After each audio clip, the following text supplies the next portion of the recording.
먼저 이정환 슬로우 뉴스 대표님 바로 모실게요. 안녕하세요. 어서 오세요. 네, 안녕하십니까. 네, 오늘은 퀵뉴스. 네, 슬로우 뉴스 대표님이지만 퀵뉴스. 네. 정치 이야기 좀 전해주시고 경제 이야기 좀 전해주시고 쏙쏙 뽑아서 이번 주 꼭 네. 화제가 될 만한 이야기 네. 좀 전해주세요. 먼저, 빠르게 훑어보겠습니다. 네, 네. 어떤 얘기부터 진행할까요? 오늘 아침 10시에 윤석열 탄핵 청원이 80만 명이 넘었습니다. 80만 명 넘었어요. 이게 이제 그 국회에서 5만 명이 넘으면 국회에 접수가 되는데 이미 신적 돌파를 했죠. 그리고 뭐 접속을 해보면 한때 뭐 그 대기자 수가 3만 명이 넘기도 하고 3시간을 기다려야 된다 그런 공지가 뜨기도 했습니다.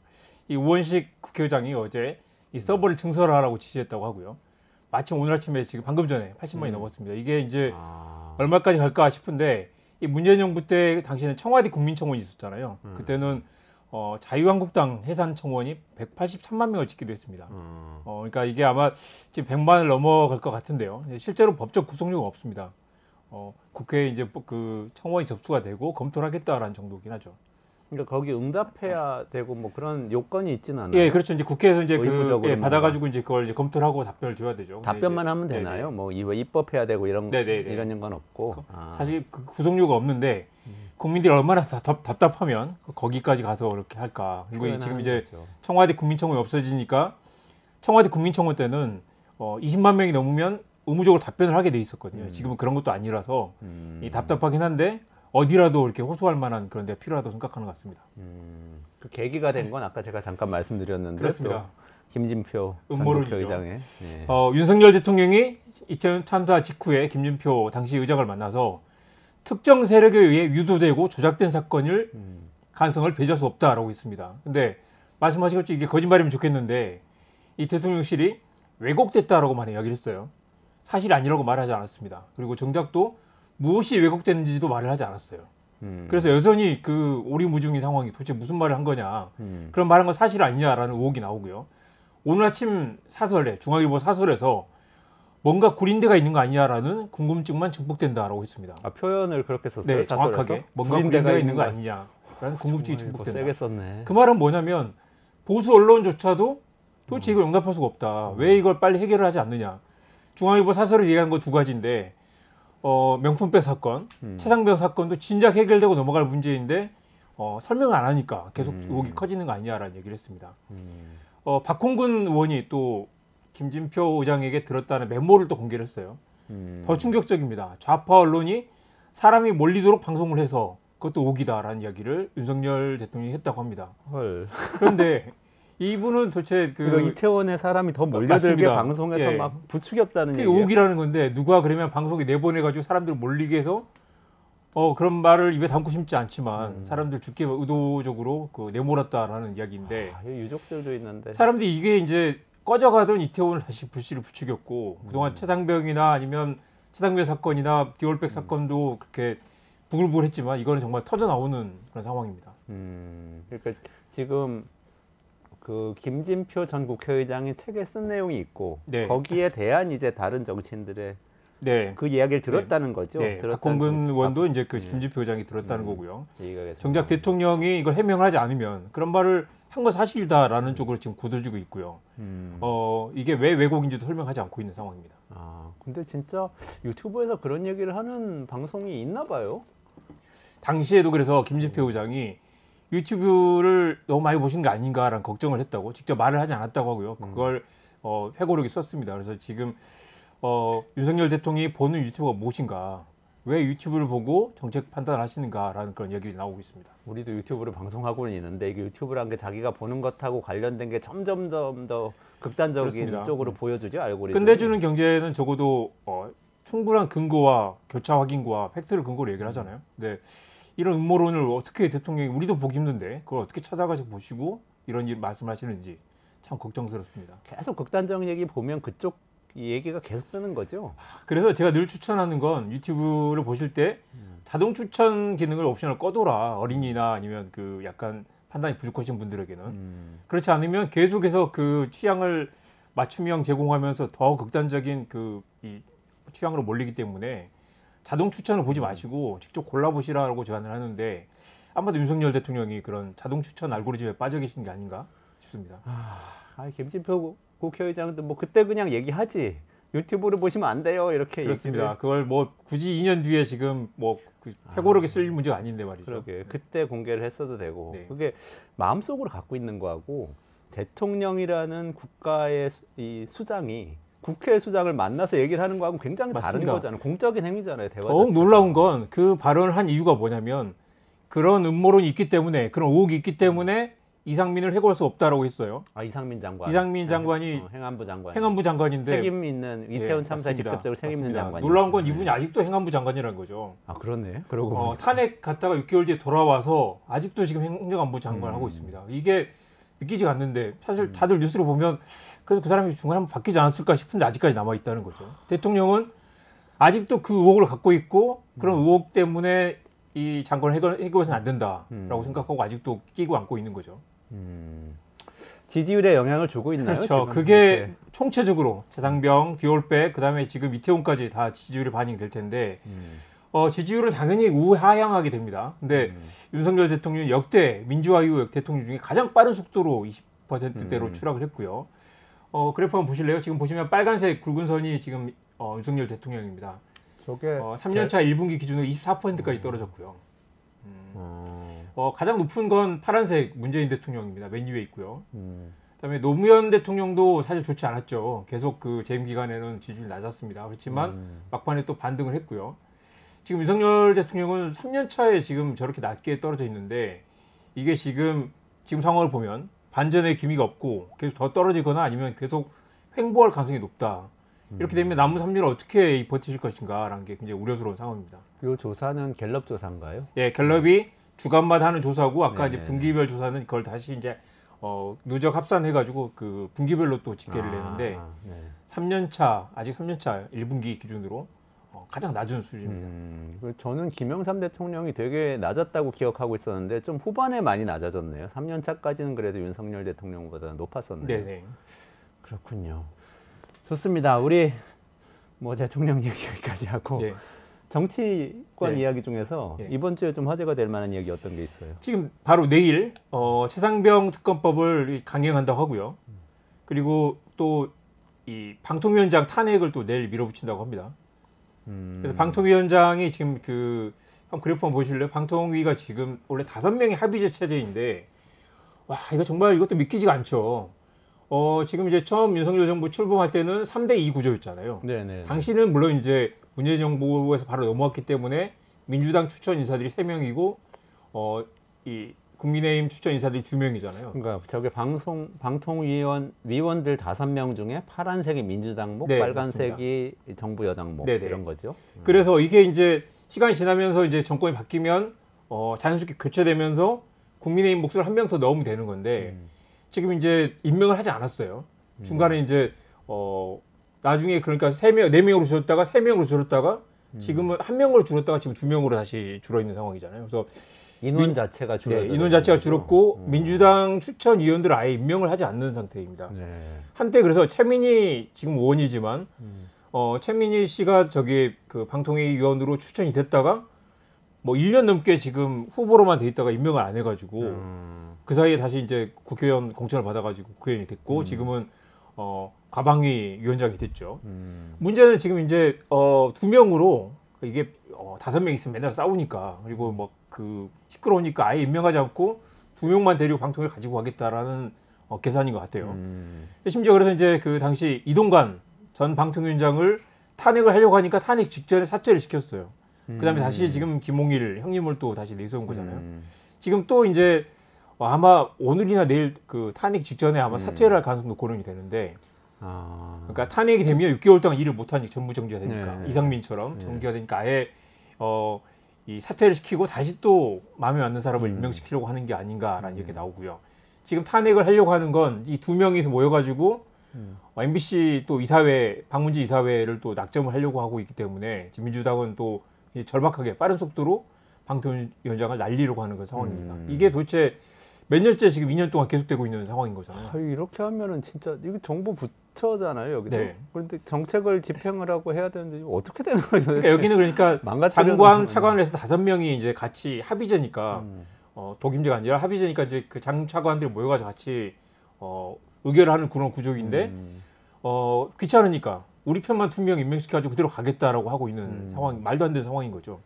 이게 그러니까 이제 방통위의 기본적인 체제를 완전히 무너뜨린다라는 그러니까요. 비판이 많은데 그런 비판을 전혀 의식하지 않고 있고 우리가 정권을 잡았는데도 아직 MBC를 장악을 못하고 있어. 그렇기 때문에 방통위를 가지고 우리가 MBC를 반드시 찍어 눌러야 되겠어라는 의지가 지금 보이는 상황입니다. 지금 MBC하고 직접 관련이 있죠. 그러니까 방통위에서 MBC의 대주주인 방송문화진흥회 이사들을 선임을 하게 돼 있는데 이사들이 지금 8월 말 9월에 지금 이사들이 임기가 교체되거든요. 그러니까 그 전에 지금 이제 방문진 이사들을 낙점을 하고 방문진 이사들이 이제 MBC 사장을 선임하는 그런 구조인 거죠. 그러니까 방통위를 잡고 방문진을 잡고 방문진이 다시 MBC를 장악하는 그런 구조인데 정권 2년이 되도록 아직 MBC를 장악 못했다는 그런 이제 이 국민의힘 쪽에 그리고 윤석열 정부에 그런 뭐가 불만이 있는 상황입니다. 아니 그게 원래 이렇게 2중 3중으로 이 위원회를 만들어 놓고 합의제로 해놓은 거는 네. 그거를 빨리 장악을 못하게 하려고 그런 거잖아요. 그렇습니다. 한 세력이 장악 네. 못하고 뭔가 합의해서 중간 어디선가 균형 있게 결정해라 그렇죠. 이거잖아요. 그래서 이게 계속 지금 10년째 이명박 정부 때부터 계속 나온 이야기인데 정권이 방송국 사장을 선임해서는 안 된다. 방송은 정권의 전리품이 아니다라는 얘기 계속 나왔잖아요. 근데 이걸 물론 문재인 정권 때도 이걸 제대로 그 법적인 장치를 만들지 못했어요. 이른바 방송 3법을 문재인 정권 때 못했고 윤석열 정부 때 들어와서 21대 국회 때 하려고 했지만 이렇게 통과 안 됐죠. 안 됐고 폐기된 다음에 지금 다시 이제 방통위법까지 해서 방송 4법을 이제 만들어서 그게 또 내일 통과될 가능성이 있습니다. 그러니까 이제 이 방송 3법이 또 21대 국회에서 윤석열 대통령이 거부권 행사했잖아요. 네. 다시 또 이제 고쳐가지고 다시 통과를 시키면 윤석열 대통령이 다시 또 거부권 행사하겠죠. 그러겠네요. 그러니까 이거는 지금 정말 뭐라고 할까 너무 뻔뻔하다거나 아니면 이 기본적인 국회 시스템을 무시하는 그러니까 국회에서도 이게 거부권 행사할 거라는 걸 알면서도 내놓고 대통령은 또 당연히 또 거부권 행사하고 3분의 2 가까운 그 야당의 의석이 있지만 그걸로 법을 통과시키지 못하는 상황 그리고 이게 무엇이 옳은가를 떠나서라도 애초에 방송을 정권이 개입해서는 안 된다라는 기본적 원칙이 지켜지지 않고 있는 거죠. 정말 답답한 그런 상황입니다.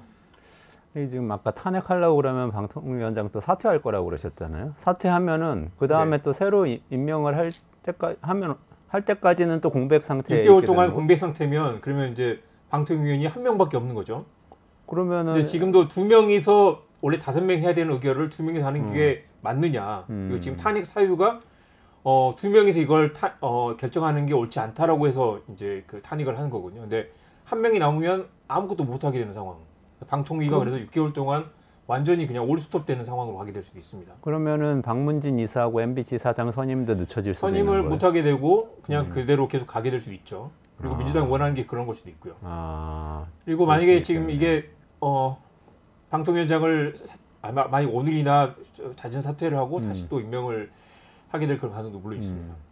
임명을 하면 그 다음엔 또 그래도 다시 탄핵을 하기까지는 좀 기다려야 될 거 아니에요. 이동관, 김홍길 그다음에 또 가게 되는 거고 물론 이제 탄핵을 하더라도 이상민처럼 이게 헌재 가면 그 기각될 가능성이 매우 높기 때문에 사실 이제 이게 국회 다수 힘으로 또 할 수 있는 것도 아니거든요. 그렇기 때문에 와 국민들이 이 상황을 얼마나 계속 더 지켜봐야 되는가 이게 뭐 책임이 어디 있느냐를 떠나서 여야가 사실 답이 안 나오는 그 강경 대치를 하고 있는 상황입니다.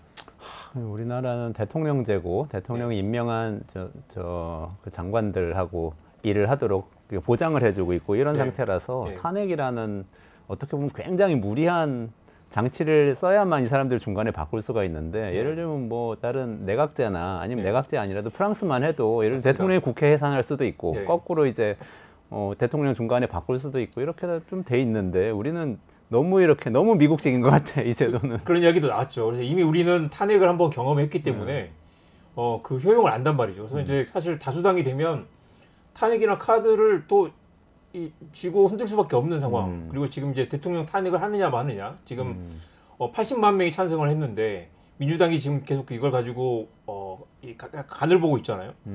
민주당도 이거 탄핵 카드를 쓰고 싶은데 섣불리 가져가면 기각이 될 거고 오히려 과거 노무현 대통령처럼 오히려 힘이 실릴 수도 있다라는 그런 우려가 있기 때문에 함부로 가져가지 못하지만 말씀하신 것처럼 이제 탄핵이라는 게 계속 나오는 거죠.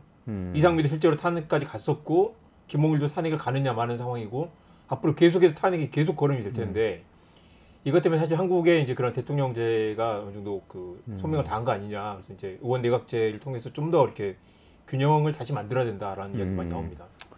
그러네요. 지금 최상병 특검 표결도 걸려 있잖아요. 내일 그렇죠? 그 할 거고요. 아마 무조건 통과될 가능성이 매우 높습니다. 재미있는 건 한동훈 지금 이제 당 대표를 노리고 있죠. 이분은 내가 당 대표가 되면 최상병 특검법을 발의하겠다라고 했어요. 국민의힘에서 발의하겠다고 그랬죠. 근데 그거는 와 이거는 그런 얘기했죠. 벚꽃이 피면 김포가 서울된다라는 말을 한동훈 당시 이제 비상대책위원장이 했어요. 그 말처럼 그때 사람들이 생각하는 건 벚꽃이 피기 전에 총선이 있을 텐데 이게 무슨 소리냐. 그리고 물론 벚꽃이 피어도 김포는 서울시가 안 됐죠. 그것처럼 이분은 또 이렇게 말도 안 되는 이 가능성이 없는 그런 막 말을 남발하신다라는 얘기 많이 있었습니다. 왜 가능성이 없어요? 대표가 될 수도 있는 거 아니에요? 그러니까 일단 그 벚꽃이 피면 김포가 서울된다는 건 그건 벚꽃이 피어도 실제로 그 통과되기까지는 양쪽에서 주민투표를 해야 되기 때문에 당장 올해 벚꽃은 해당 사항이 없는 거고 국민의힘이 다수당이 된다는 가망도 없었죠. 지금 당대표가 되면 최상범 특검법을 통과시키겠다라는 것도 당장 내일 민주당이 통과시킬 건데 그럼 지금 한동훈이 돼서 통과시킨다는 건 한참 나중 이야기고 한동훈의 그 당대표가 되는 건 그것도 가봐야 알겠지만 8월에 당장 이 전당대회 열린다는 거죠. 전당대회 열리지도 않았는데 그리고 그 전에 최상범 특검법은 야당에서 통과될 건데 게다가 한동훈이 제안하는 특검법은 특검을 대법원장이 임명한다라는 거예요. 대법원장은 또 윤석열이 임명한 사람이잖아요. 그렇기 때문에 그걸 야당이 받을 이유도 없고 사실 이제 그 한동훈의 특검을 하겠다라는 건 약간 이제 국민의힘에서 차별화 전략인데 그러면서 그 벚꽃 피면 뭐 하는 그런 것처럼 너무 가능성이 없는 그런 이 남발을 했다는 거죠. 의미 없는 발언을 한 거다. 그리고 특검법은 통과된다. 통과될 거다. 통과될 거고 대통령은 거부권 행사할 것이 거의 확실시된다. 네. 이런 상황인 거네요.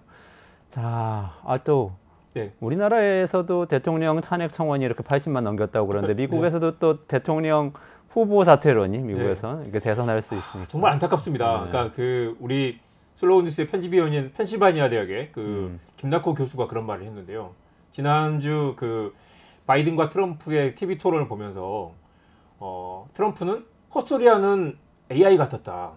똑같은 소리 하는 거죠. 이거 뭐 멕시코 국경을 허물었기 때문에 모든 문제가 이게 다 너 때문이다라고 했고 바이든 대통령은 현직 대통령은 굉장히 또 사리분별을 하게 상식을 이야기했지만 늙고 기운 없는 게다가 심지어 감기까지 걸렸어요. 여름에. 쉰 목소리로 막 감기가 걸려서 또 심지어 횡설수설까지 중간에 했습니다. 그래서 낙태에 관련해서 엉뚱한 소리도 했고요. 메디케이드를 이길 것이다라는 얘기를 했는데 그건 이기면 안 되는 거죠.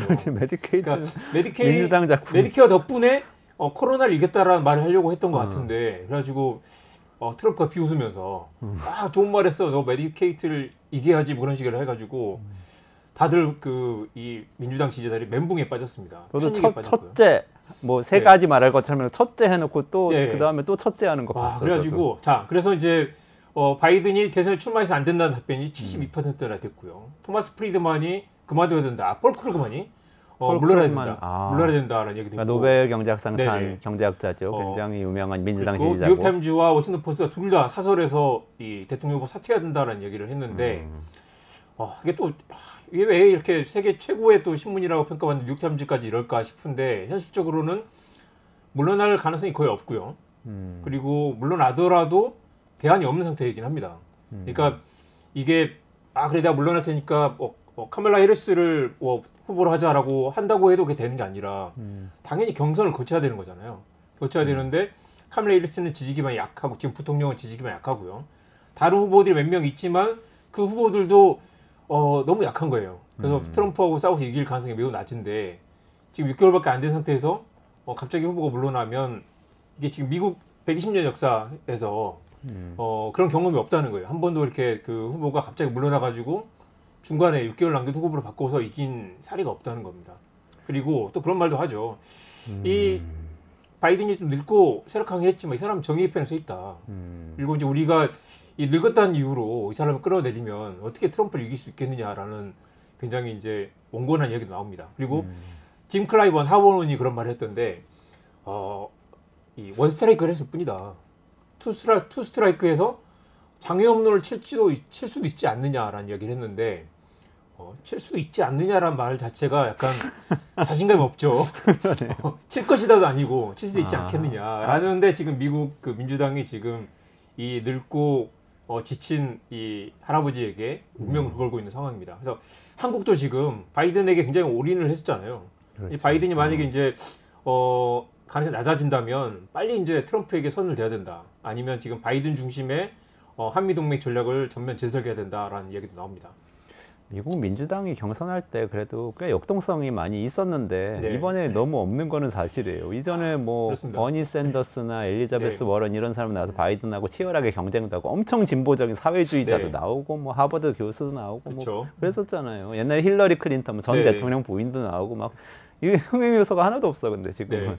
그래서 버니 샌더스도 한 말씀을 하셨던데 바이든 잘할 거다 그런 이야기를 했더라고요. 뭐 자기가 나오겠다는 말씀을 안 하시고 이미 버니 샌더스 나올 수 있는 판도 아니고요. 사실 그런 이야기들이 나오는 건 이미 미국 경선이라는 것 자체가 이미 그 대의원 4,000명 중에 3,800명 이상인가를 다 지금 바이든이 확보를 했는데 그 사람들이 만약에 바이든이 물러나는 순간 다 뿔뿔 흩어진 거라는 거죠. 지금을 다시 규합해가지고 하나의 후보를 만들어서 강력하게 밀고 나가기에는 너무 늦었다. 어렵다. 안타깝습니다. 이정환 대표님은 어렵다고 보시는 거네요. 네, 어렵고 지금 또 그게 좀 약간 다른 이야기인데 한국의 민주당도 지금 8월에 지금 그 전당대회인데 그러네 또 단독 후보가 한 명밖에 없어요. 그래가지고 민주당도 지금 고민인 게 여러 사람들 후보 나와달라고 얘기를 하는데 아무도 안 나오겠다고 한다는 거예요. 들러리를 서갑지 않고 나오는 순간 또 개딸들의 집중 공격을 받을 수 있기 때문에 조심스럽기도 하고 그런데 이게 또 모양새가 안 좋은 게 한 번도 이렇게 당대표 후보가 단독으로 나온 적이 없었고 그래서 이제 당헌과 당규에도 단독 후보가 나오면 이걸 뭐 찬반 투표를 해야 되냐 그 투표를 어떻게 할 것인가도 지금 논란이라고 합니다. 근데 모양새 안 좋죠. 뭐 찬반 투표로 이렇게 당대표를 결정하는 것 자체가 약간 뭔가 독재 비슷한 느낌도 주고 그만큼 민주당도 그런 좀 다른 형태의 고민이 있습니다. 이재명 대표도 출마 선언은 안 했죠. 그렇지만 당연히 이미 이제 그 뭐 당헌 당규까지 거쳐서 이재명 대표가 다음 그 지방선거 공천구까지 갔도록 그리고 대선 직전까지 당대표를 사퇴하지 않고 계속 끌고 갈 수 있도록 지금 모든 걸 다 이 강력한 1인 지배체제를 구축해놓고 있는 상황입니다. 저는 바이든이 그냥 사퇴할 수도 있을 것 같은데 사퇴해야 될 것 같은데 그래서 막 이렇게 여러 가지 논의가 나오도록 하는 거죠. 후계자를 해리스를 지명하지도 않고 그냥 사퇴해서 이 전당대회까지 그런 짧은 얘기를 기간 하죠. 동안 그래서 다시 우리 남은 동안 뭐 그 7주 동안인가 경선 과정에서 다시 제로베이스에서 모든 후보들을 놓고 미국의 미래를 논의해보자라는 아름다운 제안도 나오는데 현실적으로 그렇지 않을 거다. 또 질 바이든 그 바이든의 부인이 또 이분이 또 모든 키를 쥐고 있다고. 그래서 이제 힐러리가 붙었을 때도 끝까지 지지 말고 가보자라고 제안을 했었고 요청을 했었고 지금도 강력하게 이 격려를 하고 있다고 합니다. 그래서 미국 사람들이 공화당에서는 이거 노인 학대 아니냐, 왜 늙으신 분을 힘들게 하느냐라는 얘기도 나오고 있고. 공화당은 진짜 질 바이든이 강력하게 이렇게 격려하고 있기 때문에 이분이 또 집에 가면 또 뽐뿌를 받아서 그래 열심히 해볼게라고 이야기를 한다는 거죠. 그래서 이게 바뀔 것 같지는 않습니다. 근데 참 세계의 운명이 걸리는 중요한 대선이기도 한데요. 안타깝습니다. 좋습니다. 경제 뉴스로 넘어가서 퀵하게 넘어가야 될 것 같네요. 네. 시간이 많이 갔네요. 이거 매우 중요한 뉴스가 남아있네요. 짚어보죠. 세금 얘기. 예. 5월까지 누적 국세가 6% 가까이 덜 거쳤는데 왜 작년에도 사상 최대의 세수 펑크라고 했단 말이죠. 근데 올해는 더 덜 거쳤습니다. 그리고 더 큰 문제는 법인세가 5월까지 지난해 44조 원이었는데 올해는 28조 원으로 무려 이 16조 원이 덜 거쳤네요. 그러니까 이건 우와 이럴 정도 덜 거치면 이거는 정말 그 심각한 상황입니다. 네.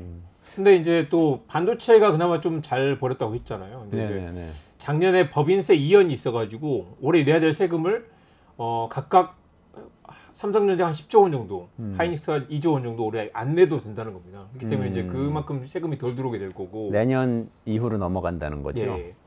그래서 이제 이 뭐 세액 공제도 늘리기도 했고 또 이 반도체 칩스법에 대항해서 한국에 또 그 투자 세액 공제를 해주기로 했잖아요. 그런 것들 감안하면 굉장히 세금이 더 크게 줄어들 거라는 거죠. 그래서 한국은 보면 이렇게 법인세가 계속 더 줄어들고 있고 소득세 비중이 늘어났고요. 오늘 또 최준영 그 율전 전문위원이 한국도 이제 부가세를 좀 더 높일 필요가 있다라는 이야기를 했는데 이런 것도 좀 논쟁적인 그런 내용이 될 것 같습니다. 근데 이런 재정 위기가 증세 쪽으로 논의가 가면 좋은데 제 기억엔 그런 적은 한 번도 없고요. 레이건 미국 네. 대통령이 1980년에 했던 게 그거잖아요. 복지 여왕이라는 어떤 캐릭터를 만들어서 네. 이 엄청나게 그 당시 돈을 15만 달러? 네. 그러니까 1년에 15만 달러를 복지 수당으로 받으면서 화려한 생활을 하고 있는 복지 여왕이 있다. 이렇게 네. 얘기하면서 선거운동을 한 다음에 그쵸. 그 다음에 자기는 감세는 하면서 군비하고 이 다른 여러 가지 재정 지출 막 늘렸어요. 그래서 적자가 막 늘어나니까 그 다음부터는 복지 예산을 막 깎기 시작했거든요. 나중에 이원재 소장님하고 그런 주제도 이야기해보면 좋을 것 같은데 이게 이제 한국의 소득세는 그 또 소득 상위가 내는 비중이 또 부담이 굉장히 크고 이게 부자감세라고도 하지만 그렇고 소득세 또 이렇게 안 내는 또 부분이 되게 많잖아요. 그래서 이 세금과 어떤 이제 그 이 국민연금을 비롯해서 전체적인 소득 재분 배분을 완전히 다시 재설계해야 되는 그런 논의들이 남아 있는데 거의 정치가 지금 그 스톱돼 있다시피 한 상황 아니겠습니까? 그래서 그런 게 많이 고민인 것 같습니다. 저의 뇌피셜, 네. 뇌피셜은 올해 이렇게 100조 이상 적자를 낸 다음에 네. 윤석열 정부가 복지 개혁 드라이브를 걸 수 있다. 이런 뇌피셜이 있어요. 박근혜에서 추진했던 것처럼. 네, 그래서 재정 지출을 줄여야 한다고 하면서 복지 쪽을 줄이는 거예요. 이게 보통 반대로, 네. 보통 보수 정치에서 하는 네. 전략이라고 생각을 하거든요. 레이건 대처 다 그랬고 그런 우려가 좀 있습니다. 중요한 뉴스니까 나중에 한번 깊이 얘기해봐요. 그렇죠. 국민연금의 GDP 1%를 적립하자. 이건 무슨 얘기예요? 이거 참 재미있는 주장인 것 같습니다. 김우창 카이스트 교수가 쓴 책에 그런 얘기 나왔고 며칠 전에 그 이범 그 교육평론가가 뜬금없이 이걸 또 이렇게 뭐 맞는 주장이다라고 지적을 했더라고요. 근데 더 많이 내고 더 많이 받고 그런 게 아니라 아예 GDP를 뚝 떼서 국가 차원에서 국채를 발행해가지고 이 국민연금 집어넣자라는 굉장히 솔깃한 주장인데 오늘 이제 이상민 그 여기 많이 나오셨죠. 나사살림연구소 연구위원께서 그거 말도 안 되는 소리다. 그럴듯하긴 하지만 절대 말도 안 된다. 국채를 발행하면 그만큼 이자도 늘고 소비도 줄고 그렇게 해서 이렇게 뚝딱뚝딱 해가지고 대충하면 좋겠지만 나라 경제에 미치는 부담을 어떻게 할 것이냐. 지금도 국민연금 기금 적립이 1,000조 원이면 GDP 한 50% 정도 되는데 연못 속의 고래라서 돈이 묶여 있는 거잖아요. 묶여 있고 그 돈을 갖다가 외국에 투자를 하고 기업들이 투자를 하는 그 상황인데 나중에 또 다 빼야 되잖아요. 그런데 이걸 만약에 지금 GDP 1%라면 GDP의 거의 2배 가까이 늘어나게 되는데 그렇게 되면 연못 속에 고질라가 된다.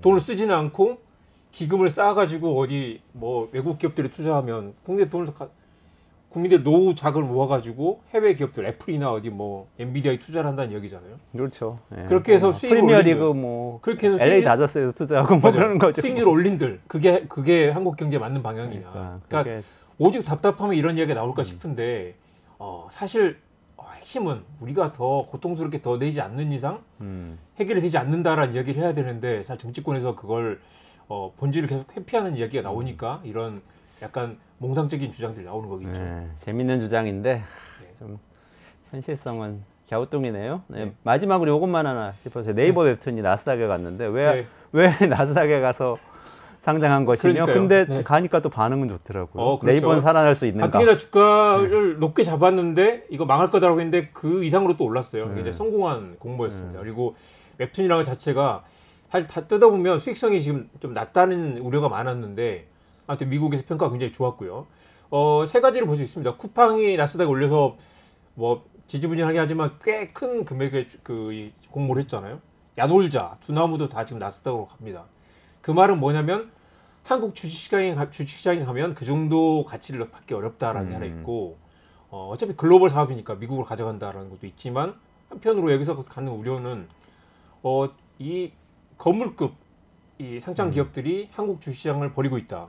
요즘 또 MZ 세대들이 요즘 또 다 그 토스에서도 주식 투자를 할 수 있기 때문에 맞아요. 글로벌 주식 투자가 굉장히 쉬워졌죠. 네, 미국 주식 많이 투자하죠. 한국 주식이 이미 매력이 굉장히 낮아져 있고 이 국내의 그 수요를 만들었던 그 개미 투자자들이 외국으로 몰려가고 있기 때문에 한동안 이런 현상이 계속되지 않을까. 네이버 웹툰을 국내 주식시장에서 끌어안지 못하는 게 굉장히 안타까운 그런 현실입니다.